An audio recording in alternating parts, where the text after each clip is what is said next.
શું થયું રુચિ? કેમ આજ આટલી બધી દુઃખી દેખાય છે? કંઈ થયું? જો ને યાર, હમણાંનું જીવનમાં કંઈક ને કંઈક નાનું નાનું ચાલે રાખે છે, ઠોકરો જ વાગે છે. મને એવું થાય છે મેં ક્યારે કોઈનું કંઈ ખરાબ નથી કર્યું તો કાનાજી મારી સાથે કેમ આવું કરે છે? જો એક વસ્તુ યાદ રાખજે કે હંમેશા જે પ્રભુના શરણે હોય ને, પ્રભુ ક્યારેય એનું ખરાબ ના થવા દે. તો મારી સાથે કેમ આવું થાય છે? ચલ, હું તને એક સરસ વાર્તા કહું.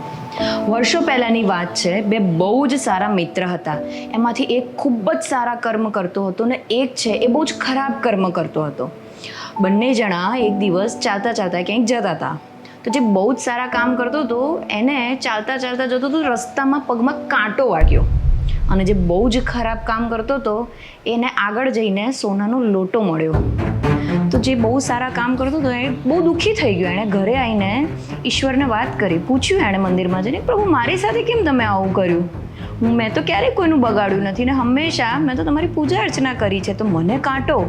અને જે હંમેશા ખરાબ કરતો હતો એને કેમ સોનાનો લોટો? ત્યારે ઈશ્વરે એને સમજાયું કે જે બહુ જ ખરાબ કર્મ કરતો હતો એના નસીબમાં આજે અઢળક સોનું લખ્યું હતું, છતાં એના કર્મના હિસાબથી ફક્ત એને લોટો જ મળ્યો.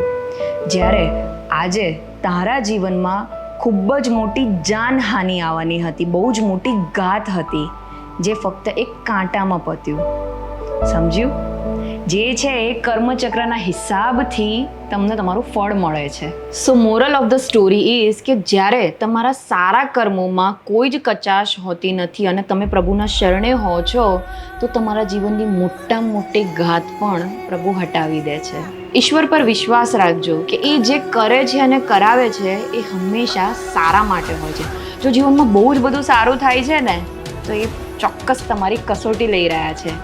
અને જો ખરાબ થઈ રહ્યું છે તો પ્રભુ એ જોવા માંગે છે કે તમે કેટલા મજબૂત છો અને એમના પરથી તમારો વિશ્વાસ ડગ્યો છે કે નહીં. એકદમ સાચી વાત છે. સાચી વાત છે ને? જય શ્રી કૃષ્ણ.